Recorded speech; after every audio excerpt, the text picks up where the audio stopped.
We are live. Good afternoon, everyone, and welcome to our community showcase featuring Chapel Haven Schleifer Center in New Haven, Connecticut. My name is Christine Lai, and I am the executive director and co-founder of Special Education Legal Fund. Thank you all for joining us. Before we begin, for those of you who aren't familiar with Special Education Legal Fund, our mission as a nonprofit founded in 2018 is to provide resources, knowledge, and support to families in need with children in the special education system. We do this primarily through two grants programs, the Legal Assistance Program for attorneys, through which we provide a grant of $6,000 to qualifying families to support their advocacy needs, and through the Advocacy Support Program, through which we provide a $1,000 grant for families to access a professional, non-attorney special education advocate, also to help them in the advocacy process. For more information about what we do, aside from webinars like this, these two programs, please visit our website at www.spedlegalfund.org. That will also enable you to, seek out any questions about the grants programs, look at previous webinars like this one, and just find out more about us. So thanks for that.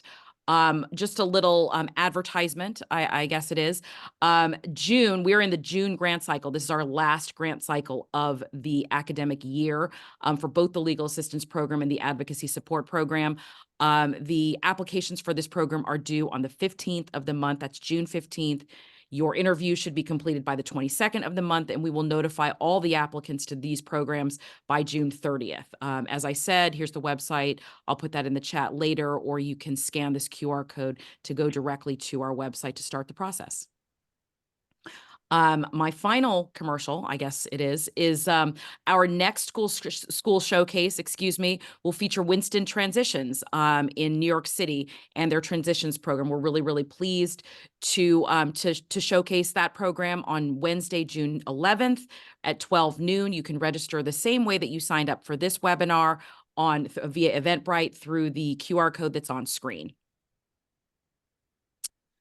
So finally, here we are. I'm really excited to welcome our partners at Chapel Haven Schleifer Center in New Haven. Chapel Haven has been a longtime friend of Special Education Legal Funds, and we're really thrilled to have this community and to showcase this community and how special it is in this particular series.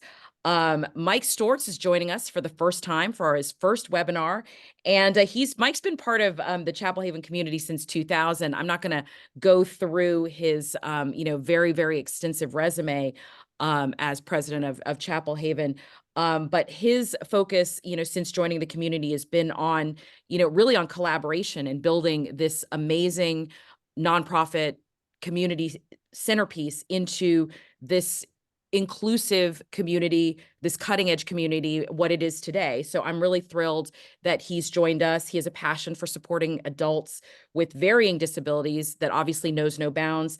My favorite thing about Mike, if I'm allowed to have one, is his volunteer work every year as Sensory Santa. I think that's great. Although I feel like maybe you need to work on the beard a little bit. It's May, so we can kind of start early on that.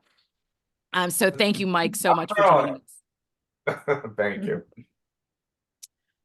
Next, I'd like to introduce Catherine Sullivan DiCarlo, and Catherine really knows pretty much everything there is to know about Chapel Haven. We're really so pleased to have her back with us today.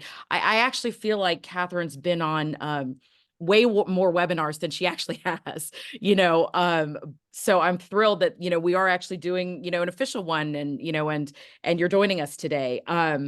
My favorite thing about Catherine, besides her, obviously her tireless efforts on behalf of this community of, adults of varying needs, is her musical inclination, and that she plays banjo in a band called Trolley Creek, I think it is. So I'm really thrilled. Doesn't have a lot to do with what we're going to talk about today, but really thrilled to have Catherine on today to talk about, really all things Chapel Haven and becoming part of that community. So thanks, Catherine.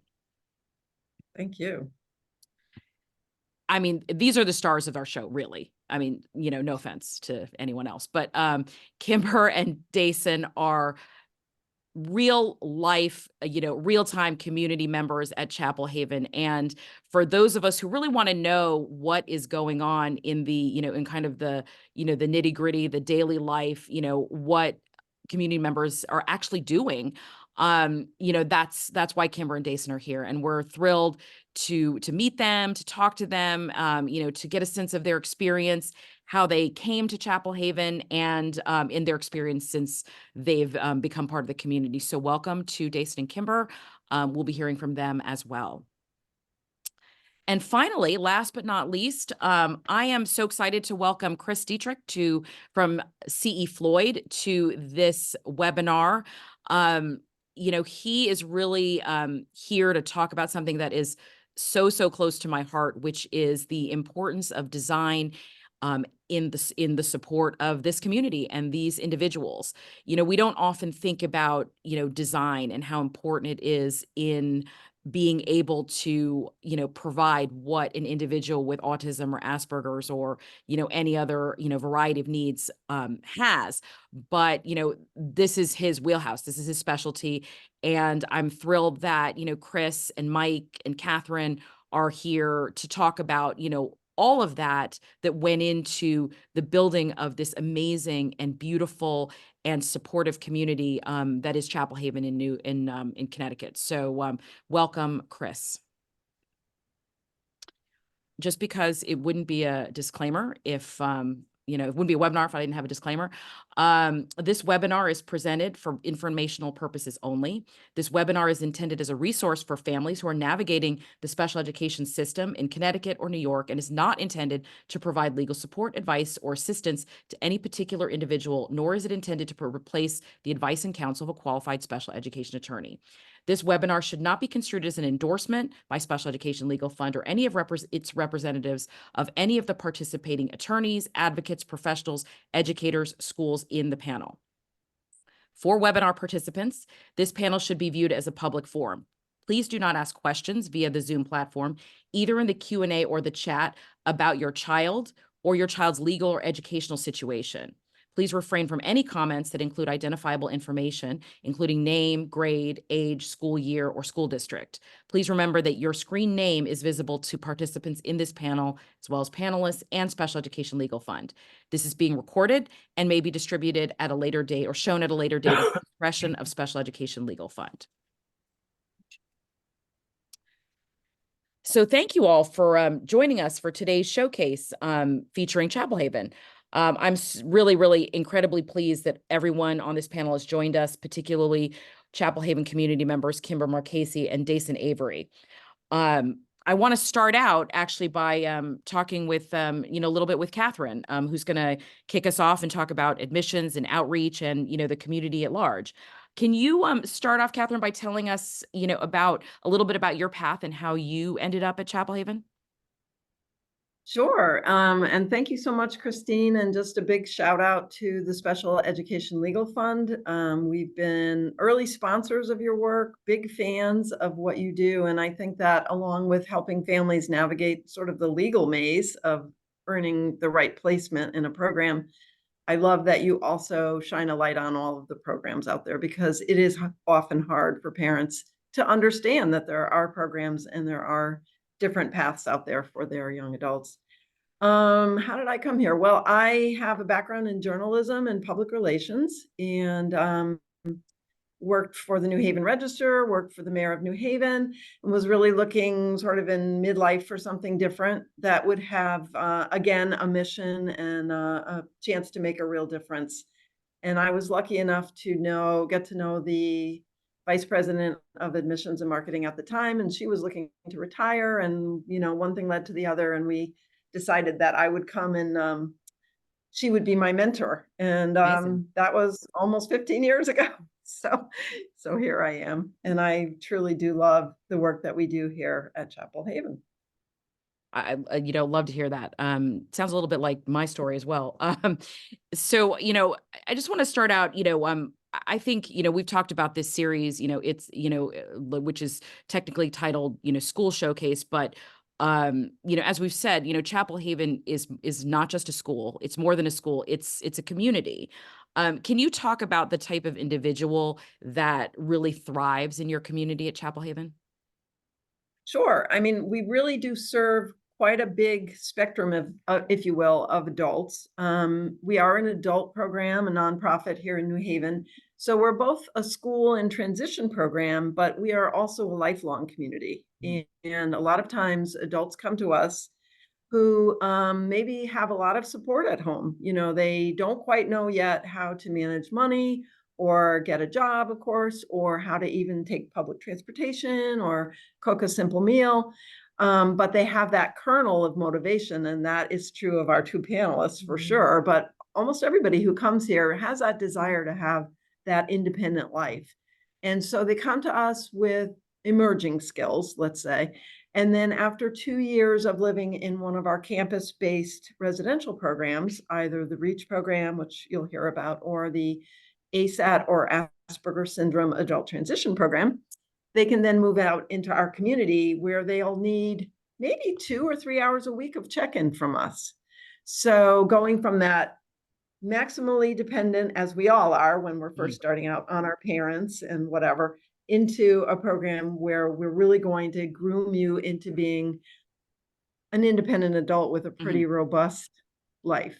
That's So amazing. that's And I what we're love about. how that you have that scaffolding, available as, as individuals become part of your community, and then you're peeling it off, as needed, and, and inappropriate to the individual. So that's great. Just FYI, whenever you want me to change a slide, just let me know. Sure. Mhm. Can you talk a little bit about, admissions and how you start to bring a family into, considering the program and what's available? Sure. Yeah. And I think we do have a slide about that.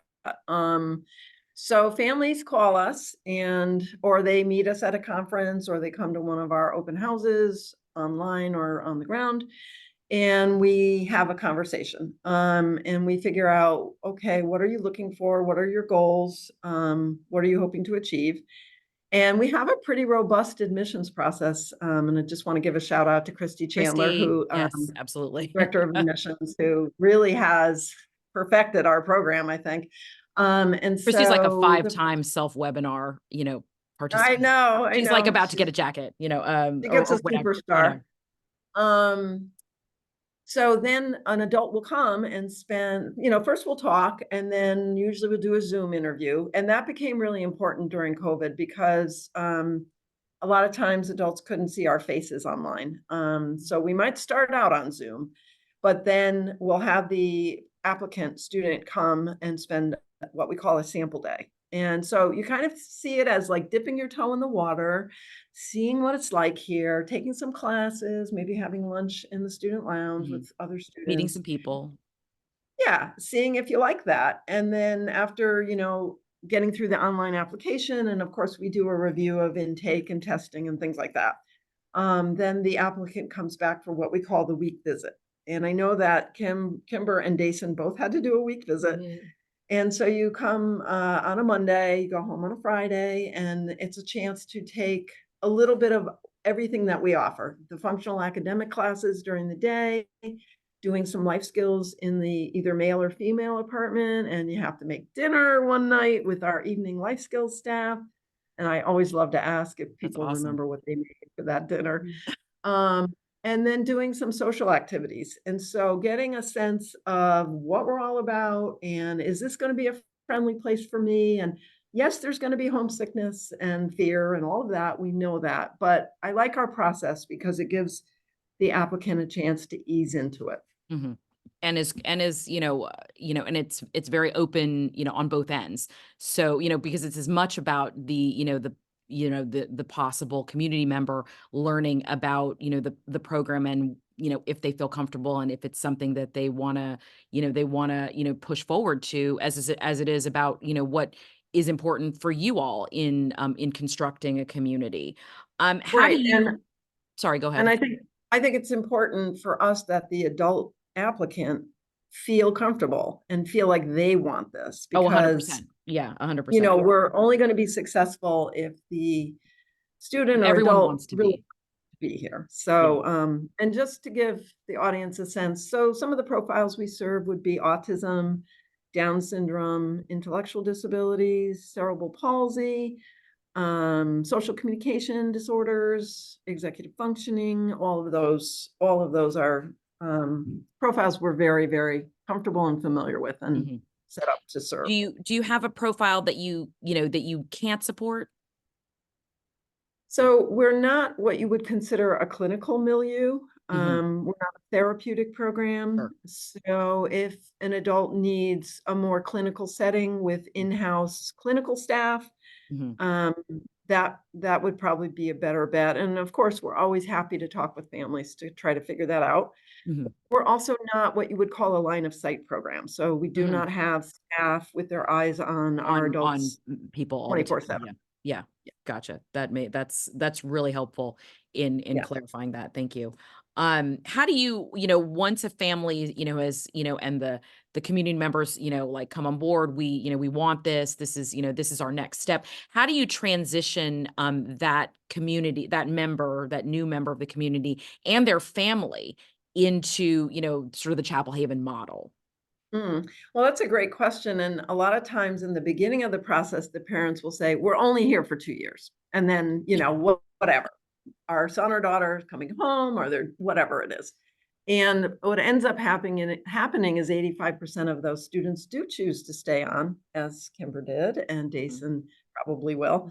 And we have a curriculum-based assessment that we've been tracking that student's progress through the whole 2 or 3 years that they're here on campus. Mhm. We have a very good sense by the end of that, how much support they will need to go out into our community and become what we call a community member. And, I sort of started out by saying, you come in needing maximal help, just like anybody else, and you come out into the community and you maybe still need a support coordinator to help you pay your bills Mhm. or make some meals or Yeah. go to your doctor's visits.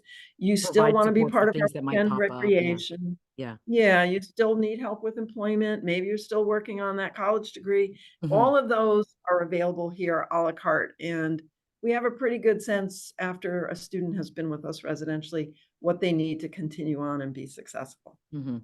How do you work with, kind of, various, I guess, outside sources, whether it be the district or outside providers, to support a community member as they come into your program?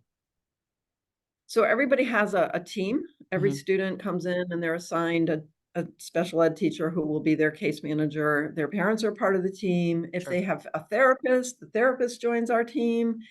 If it's a school district, the school district comes for the regular progress Mhm. meetings. We're pretty experienced at working with a whole range of professionals, and everybody's focused around what is the best next step for this adult. Mhm. How do you, Yeah. sorry, how do you, you know, use all of that information? Because it sounds like there's a ton of information that goes into this, this gathering process. How do you use that information to build a plan for for your community members? You talked about like how a lot of families like, oh, we're going to be here for 2 years. So that sounds to me like a guideline of what most families are coming in with, expectation wise. So how do you build a plan for the community members that are coming in, and then and how does integrated supports and services work with that plan? So by the time a residential student is ready to become a community member, we've learned a lot and we've gleaned a lot of data about them. Mhm. So are they ready to live out in the community in their own apartment? How much support on an hourly basis will they need? Some people are great about going out into the community and sticking to that fixed budget that they learned to live on while they were Mhm. here residentially, and some, still need help with that. Yeah. What kind of roommate would they want? Do they want to stay on campus and be in our SAIL program? That's a whole nother avenue that we can pursue. Um, yeah, so I think we have a pretty good roadmap of, who's ready for what level of independence. But I Mhm. will say we have 150 community members that live all around us. We have 5 married couples. Oh, wow. We That's just, amazing. Mike Mike did just, the service for one, right? I That was forget like a what you few call months it. What did ago. you do, Mike?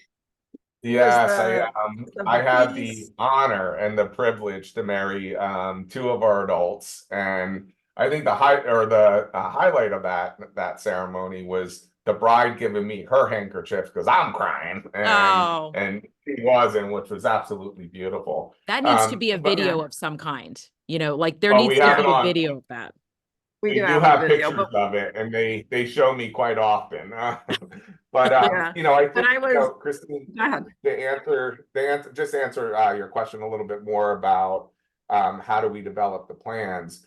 I'm really proud that we developed a curriculum-based assessment that measures progress across multiple settings, and it acts as the curriculum for the 2-year curriculum, because our curriculum is skill building, and it does delineate 22 components that make up various aspects of independent living, from apartment living to community safety to home safety to interpersonal relationship skills to transportation, work, education, rec, leisure. It goes on and on and on. And we as a team assess that curriculum-based assessment at the 45-day mark, which gives us 45 days in the program. It gives us a baseline measure of where everybody falls within their skills. And then based on that, we develop very specific goals and objectives based on what this individual's goals are, whether it's transitioning back home or staying in our community, working, college, whatever it may be. With those skills, if somebody doesn't know how to, tie their shoes, we won't spend 2 years, teaching how to tie their shoes. We'll come up with a compensatory strategy where, we'll find other ways. There's so many different kinds of shoes now. Yeah. You don't have to. So Absolutely. And there's we no really need to get hung focused up on on that. No, there's no Right. need. And that tool is assessed every 6 months throughout the 2 years, and it's benchmarked in terms of progress of where somebody should be within the program. So we have a pretty good sense of how an individual is progressing on various skills towards their personal goals and independent living choice of where that may be. The beauty of that tool is it's multiple raters across multiple settings, structured classroom setting, community setting, employment setting, recreation, leisure, apartment, all those different areas. And at the end of the 2 years, it actually provides a weighted average in all of those areas and will accurately predict the level of services an individual needs when they graduate. So it will predict that they need, on average, the adults need about 4 hours a week of services their first year. And then that drops down to about 2.5 hours a week. But it may also predict that they may require a third year and a little bit more supports, depending on where they fall in their percentage. Right. It also may predict that they need, a higher level of supervision. And we have a continuum of housing services where there are housing options where there's 24-hour supervision if needed. So it's a beautiful tool. That tool is reassessed after 90 days of somebody living in the community of their choice. And we usually do that just to make sure the tool is accurate and it predicted it correctly. And to date, it's about 100% accurate, close to 100% Just accurate. about. Yeah, I mean, you get No, that's varying, like, tremendous. That's amazing. yeah, And it's great because even your curriculum is obviously based on these, these incredible, incredible heavyweights in the field, Dr. Volkmar, yes. Ami Who you Klein, see Dr. here Gerhardt, helped us create it. Yeah, as I put that up. And yet it's still highly, highly individualized and personalized highly. to Everyone's the programs, community member. everyone's goals are Yeah. completely different. Yeah. So there are a couple slides in here, Christine, that talk about what we teach. So we teach apartment living, we teach money Here we go. management, Yeah, if you keep Life going, we teach skills.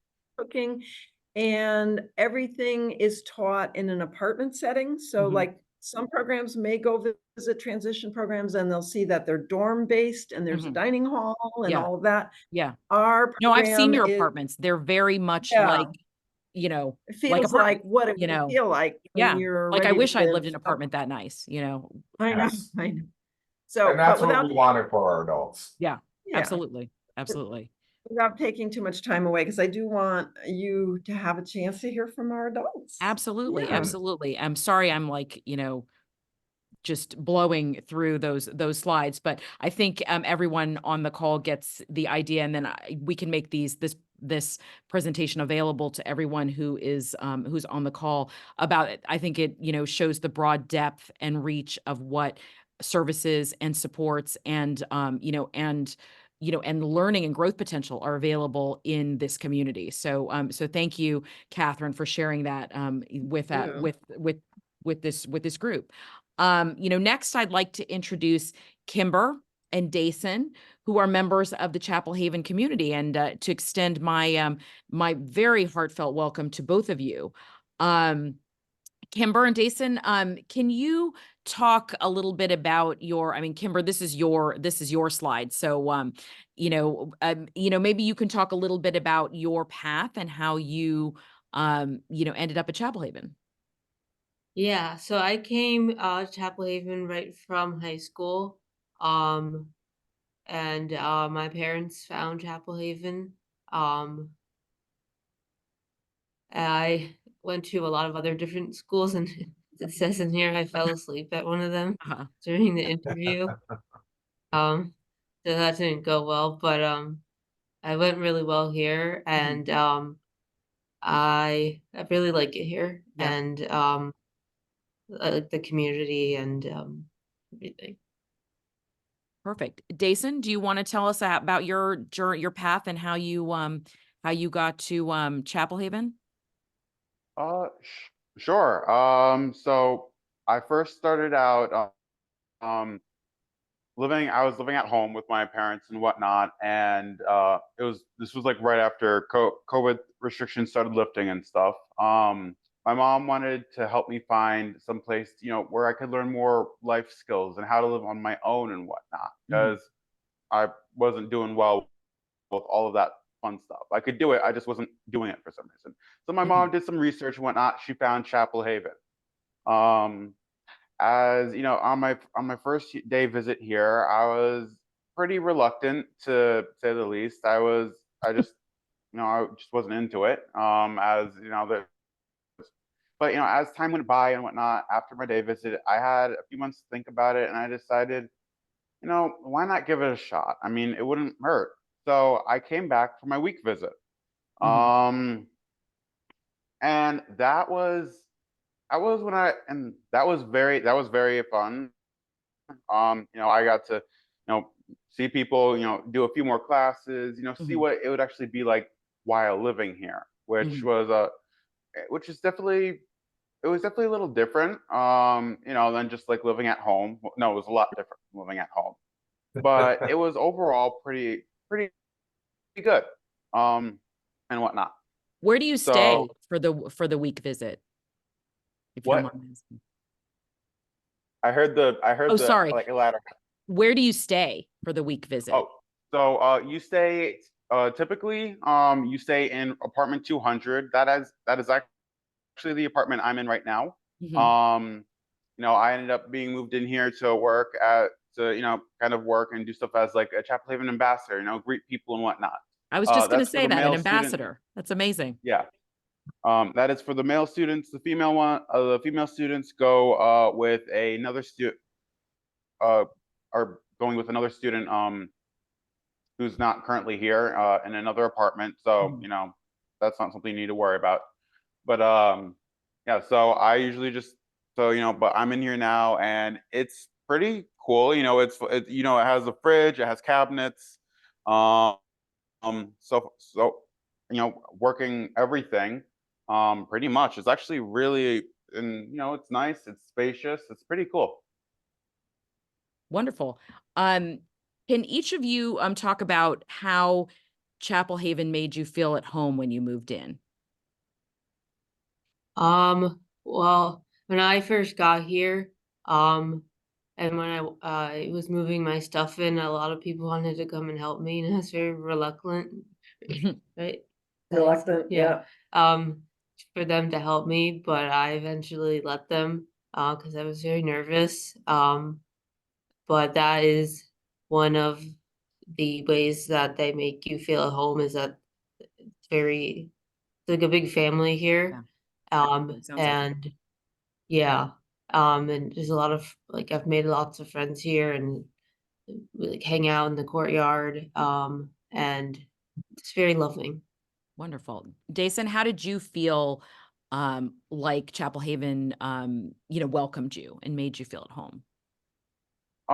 Everybody was, everybody was always, super nice and whatnot. I made a couple of friends pretty quickly, which is actually rather surprising for me personally. I don't make friends very fast, so that was actually a very positive thing. They always, made sure, hey, they always made sure I had everything I needed. They always asked, hey, you doing well? Okay, and stuff. And, staff was always very accommodating with, like anything that was going on, or, they were always there to talk to. Overall, it is a very welcoming place that just, makes you feel, they try to help you feel at home or something, something like that. Yeah. How do you can each of you talk about, what your average day is like? I think that, people on the call, particularly parents, would be interested in hearing, about about your day, your average day. Yeah, I am pretty busy every day. I work at UArts. It's an art studio. That's a part of Chapel Haven, and we make a lot of stuff like screen print and diamond paintings and spirit wear for Chapel Haven. I work out, grocery shop. I have classes that I do. I hang with friends. Yeah. I'm not And gonna butt Kimberly, in. do you live in your own apartment? Where do you live? Yeah, I live in my own apartment by myself, across the street actually from Chapel Haven. That's Mhm. amazing. And a little shout out to your gym. Your gym is beautiful. Just, from my Yeah. perspective. And do you want, I'm not gonna butt in too much, but do you want to talk about Connecticut Miss Yeah, Amazing? sure. Yeah. Oh yeah, I am involved with Miss Amazing. It's a pageant for women and girls with disabilities. And first competed in 2017, and it's really great because it's not like a typical pageant. It's about just being yourself, and um you get to like show talent, and you get to speak on stage. And um I've made a lot of friends from competing in there, and it's I really like it. Wonderful. Awesome. Didn't we go somewhere fun just recently? Yes, we went to Disney. Yeah. No way. Oh, amazing. That's great. You Yeah, guys yeah. do go on great trips. Well, obviously you went to Disney. You've been to, Israel, I think, That's a right. couple year ago or so. So that is, a really robust part of what you do, which is wonderful. Go to Crested Butte, Colorado, Right. skiing. Not only Absolutely. skiing, but we also go during the fall for whitewater rafting. Yeah, we have a really robust not only recreation program, but travel program as well. And all of those trips are not decided by Chapel Haven. They're decided by our adults. There's a travel club, and they choose where they want to go. And if there's enough interest, we get a chance to go. That's amazing. Dason, do you want to talk to us about, share with us about your day? What does your day look like? What would you be doing if you Well, weren't, on this webinar with us right now? Typically I usually get up relatively early, get ready for the day, get all that fun stuff done. Then, usually head down to class around 9 o'clock. The classes usually vary from day to day. So, there's more variety and what we're learning in each class and whatnot. So it's not like the same old stuff that you do every day, like back in high school. Everybody remembers how fun high school was, right? Yeah. No. But yeah, it's so, and then we so like one of my classes actually is ASD awareness in the real world. So basically, like what is what is ASD, how is it, like where is it, like who does it affect? And how can we be more aware of it in terms of other people and stuff like that.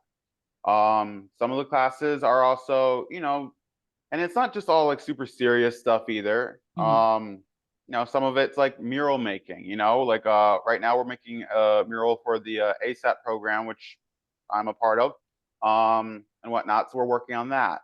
Some of it is, more, I can't think of the word, functional stuff. Where you basically go and you learn how to do bills, or search for an apartment or something like that. So Make a doctor's there's a large appointment, variety of etc. different classes Yeah. that you usually attend. Now outside of those classes usually run from like about like half the day or something. Outside of that, we usually have like some like different like small recreational things like clubs or and stuff like that. Like there's a chess club going on right now during this particular time of the year, so we do that. We also have people who we also have times where people come in and do life skills, like check in, cooking and cleaning and all of that fun stuff that when you have to take care of an apartment by yourself and stuff. So they come in, help you out with doing that. And sometimes, like for me, I usually don't need much help, but it never hurts to have somebody point out, hey, don't forget that, or something like that, which is it is very helpful. That's great. That's amazing. So my last question for you guys, not to put you on the spot, but what do you do on the weekends? What do you do, for fun? What's coming up this weekend?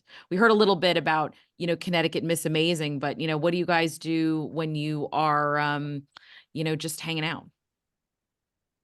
Hang with friends, or we have rec trips during the weekend, so we go to different like things like bowling or like the circus. Um, yeah. Yeah. Football games, baseball Yeah. games, Mhm. theater. And this is part of the recreational trips, that she's talking about, the recreational trips program. Yeah. Amazing. And then you do some recreation just with your friends. Those are chaperoned. Some of those are, with staff members, but then you'll do your own stuff with your own friends, correct? And then Sunday, just to give a shout out, about 65 of us, are you going? We're doing the walk for autism with the Autism Spectrum Resource Center. So we'll wonderful. be love ASRC. That's amazing. Yeah. Tremendous. What about Jason, you, what Jason? do you do on the weekends? So typically my weekends, as as others have said, we have a whole bunch of recreational activities. Actually, one of my friends, one of the ones I was talking about earlier, does a little like movie / game night and whatnot. So we play games, we just hang out and have fun. Usually that's on Friday evenings. Over the weekend, sometimes I'll go to the to like some of the other rec activities. Not always. I have been trying to get out more and do more stuff. But overall, a lot of my time actually ends up being spent just working on other things like because like one of my hobbies is coloring, so I do like a lot of. So I've been doing like I see that in coloring the things and slide. Oh, recording you it. do really complicated coloring. Wow. Yeah, that's a lot Yeah. going on. That's actually one of the less complicated ones. So. And I record videos on it and I post them online, and sometimes I just hang out with friends or go on walks, especially now that it's a nice time of year when it's not raining. It's usually rather pleasant to go on walks as well, and it's just kind of enjoyable to relax and unwind. And there's always stuff to do just around. Perfect. Awesome. Well, wonderful. Well, thank you, Kimber and Dason, for joining us and for sharing all that really great insight about your day and your life at Chapel Haven and what brought you to the community. We really, really appreciate it. Thank you so much. Next, I'd like to introduce, well, not really introduce, I already kind of did that, but welcome Mike Stortz and Chris Dietrich to talk about, the future of Chapel Haven, really, and, how you designed and built this amazing community, to support this specific, the adults with specific needs, and, and how you're integrating what you've built into the New Haven community at large. So I'm just so pleased to, to welcome both of you. Mike, can you start and talk a little bit about your background and how you got to Chapel Haven? Sure. And Christine mentioned the banjo earlier, and I have a feeling they're gonna play that banjo if I talk too long, just like when you get an award with the Oscars. Because I can talk forever, because I cannot be more passionate about this organization I hear and that. the adults. I mean, I it's hear that. just I found my forever home, to tell you the truth. And I started really back in high school. We were required to do some community service volunteer work, and I landed on the YMCA Special Services. They needed some swim coaches. I had no idea what that meant, but I was, a lifeguard, a swim instructor, a surfer back in the day. I said, this is perfect. And I showed up one day, and there were adults with developmental disabilities, and it was like instant connection. It was instant what I wanted to do. And I went on to my undergrad at Providence College, and my dad, I didn't get the exact grade point average my dad wanted my freshman year, first semester. So he made me pay for it, and I became a paraprofessional in the classroom with children. At that time, they referred to as multiple disabilities. And a little boy that I was assigned to, his name was Adam, who happened to have autism. And I was a psychology business major, and I literally took every elective in special education I could to try to figure out this little boy, and just fell in love with him. Graduated at Providence. Supposed to go to Wall Street, and said, give me one more, give me a year in this field. I just really just want to figure this out. And took a entry-level job as a job coach for this company called New Horizons in Autism in New Jersey. Ended up working for Douglas Developmental Disability Center at Rutgers University. Stayed in the field, never left. Got married. My wife's from Connecticut. I'm from New Jersey. There was zero chance to get her to New Jersey. So it was married in Connecticut or Jersey and single. So I chose married in Connecticut. And here I am. Chapel Haven was the first and last interview that I had. I went from a director position and what they would refer to as a BCBA position today, but back then they didn't have those certifications, to just an entry-level position, because I just fell in love with the mission, the independence, the empowerment, the love, the family feel, and respect of these individuals. And been here 24 years later. I love that story. That's amazing. President for 14. Yeah. That's so amazing. Kind of how I landed in it. Can you talk about like what makes a community to you and how you've worked with, and, and we'll bring, Chris into this as well, but, what makes a community to you, and how have you worked with C.E. Floyd to bring that vision to, to what we see today? Yeah, what was really important to me was, and I'll never ever forget this statement by Dr. Ami Klin and Dr. Peter Gerhardt. And I met them, and Dr. Gerhardt was one of my mentors, a long time ago.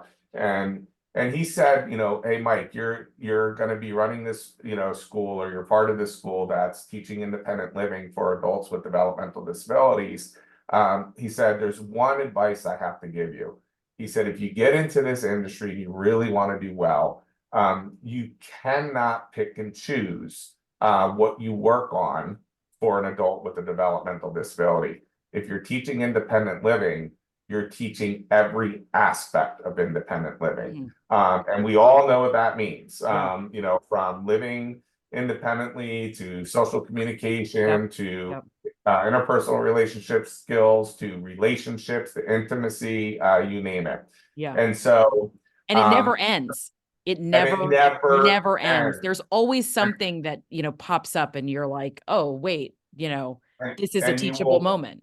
And you will never master an independent living curriculum because the world changes, technology changes, and you always have to be 2-3 steps ahead to anticipate what's coming to prepare your adults so they are prepared for when things change, you know, in the world. And so that immediately had me take a very close look at the facilities and the buildings and the community that we're in. And it was very, very clear that we could never be a classroom within walls. We needed to be a classroom without walls. Our community, and we are a community within a community. It's an intentional community, so to speak, but it's not, because the intentional community is woven into the fabric of the greater New Haven area. And it was very clear that for us to be successful, we needed seamless boundaries between our community and, you know, our neighbors. We need a space where our adults felt safe and they can go to, but safety nets of supports where they can go out and be part of the community that they call home. I mean, the community they call home is not this campus. It's neighborhood, it's the vendors, it's the shopping. And so, and how would we create a curriculum that will systematically fade special education teachers out and systematically fade in natural resources like the vendors and the bankers and the you know, the bus drivers and all of them, without them even knowing that they're taking that support role. And so all of our curriculum, all of our building designs was all built around that concept. And this is where C.E. Floyd came in, and Chris, who and I'll let him speak for himself, but they really took the time to understand what that meant. And that's not an easy concept for people to understand. And you know, I know we're short for time, so I don't know if you want to ask another question or talk to Chris about the steps and processes he went through for us to accomplish that mission.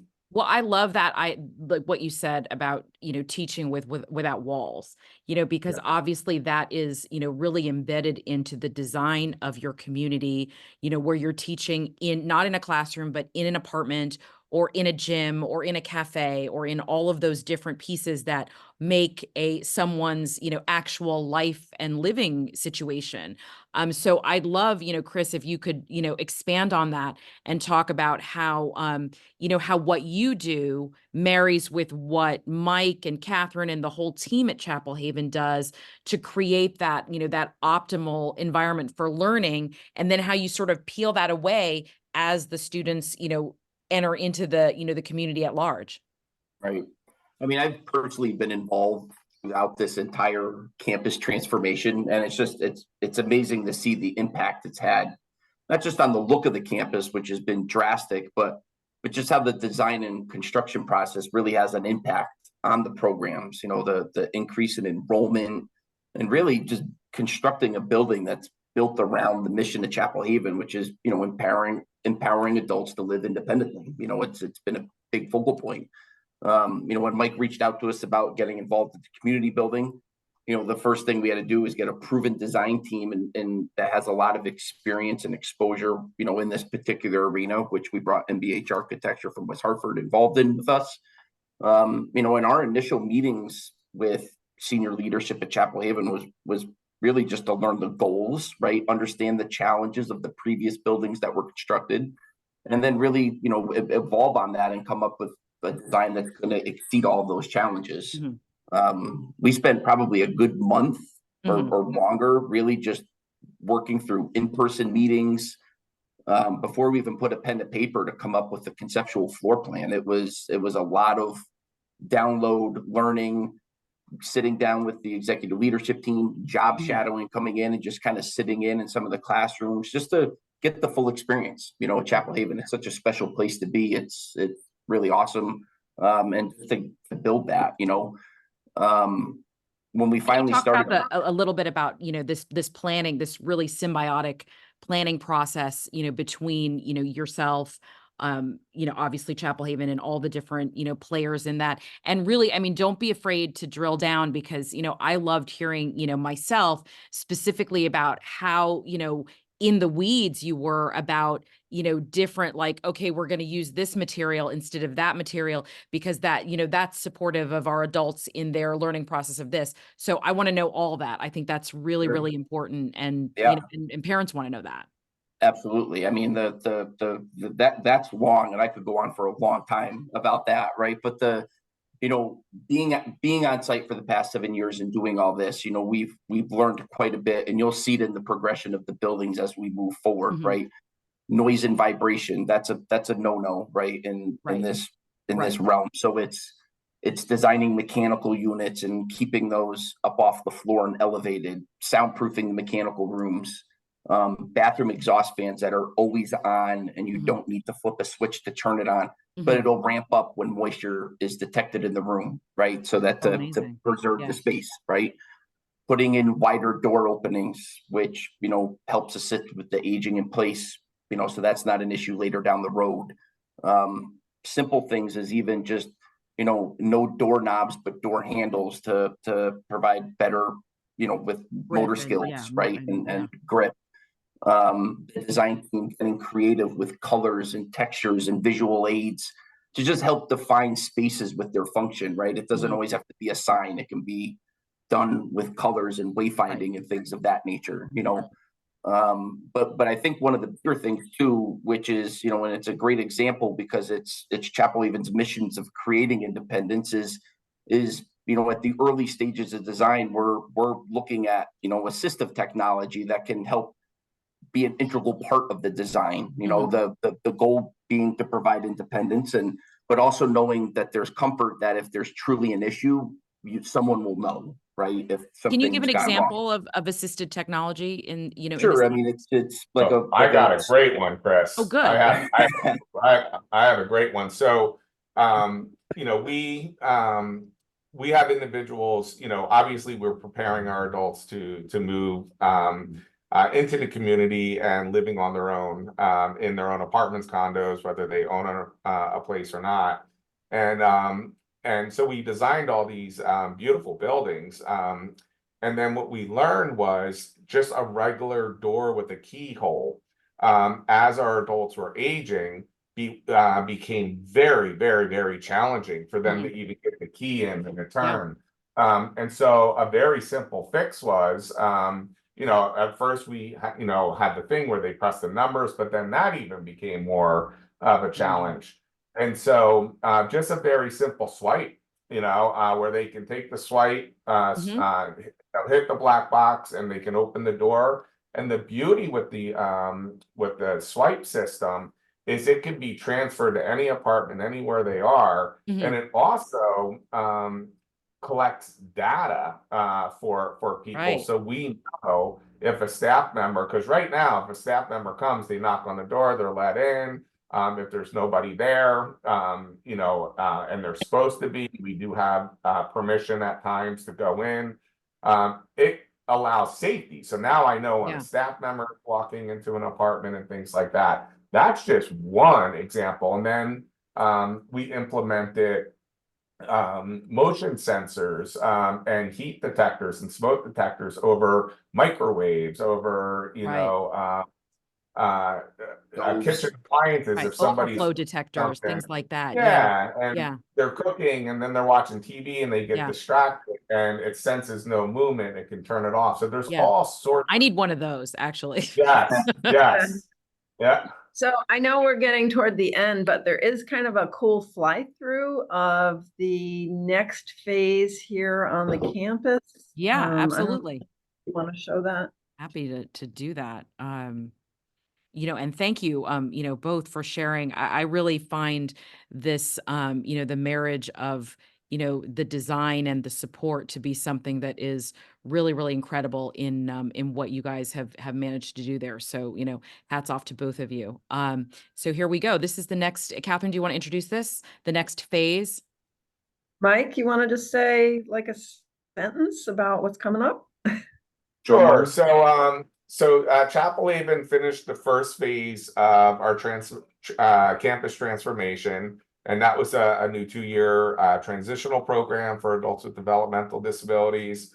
Also, a $20 million intergenerational facility. One of the things that I cannot stress strongly enough is, and one of the biggest lessons we learned, we brought in the top experts in the industry when it came to aging and aging adults.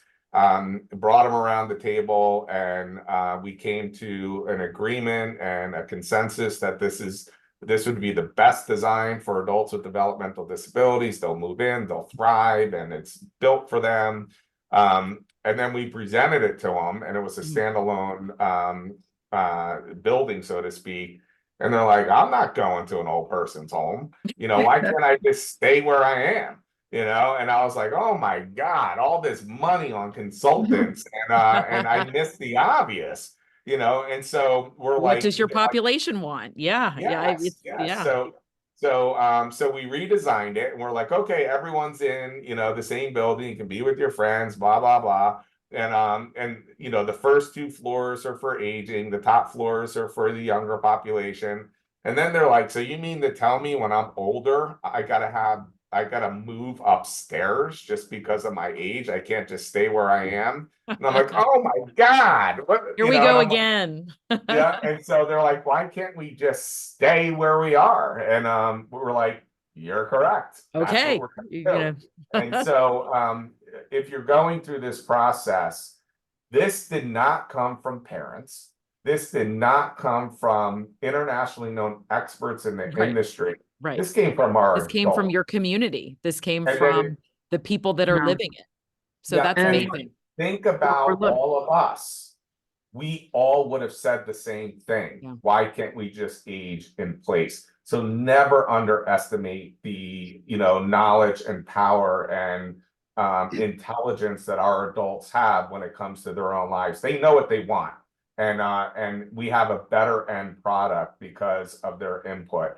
So the next phase, they're heavily involved in, and that is the final phase of our intergenerational programming, gymnasiums, walking tracks, theaters, a cafe that's open to the public for work, more housing, and more housing for adults. So that is a very quick summary. Perfect. So here we go. The next phase. Here we go. And this is the next phase.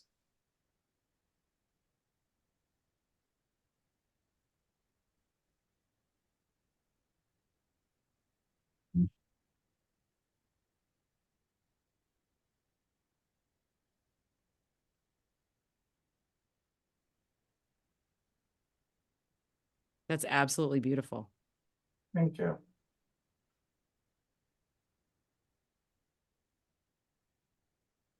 And the building to the left, the brick building to the right there, and the building that was going to come up on through the arch are all built. It's just that final building in the front.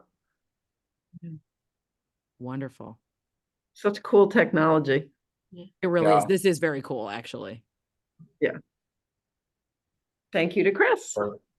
Bird's eye view.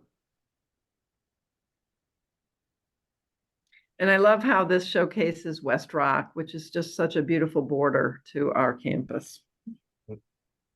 Yeah. Wonderful. Well, thank you all so much for joining us today. Thank you, Dason and Kimber, especially to Mike and Chris and Catherine. This was really a tremendous view of Chapel Haven, the community, and and just really everything that is that makes you you and makes Chapel Haven special. So thank you to everyone who joined us this afternoon. This recording will be available, probably tomorrow morning, and we'll post it and make it available to everyone who couldn't make it, and also to people who who weren't free to attend. So thank you again so much to our friends at Chapel Haven. Everybody have a Thank great you. afternoon. Be well. We Hey, appreciate it. Christine, Thank thank you, and you. the Special Thank you. Education Legal Fund. They're the best. Thank you so much. You're welcome.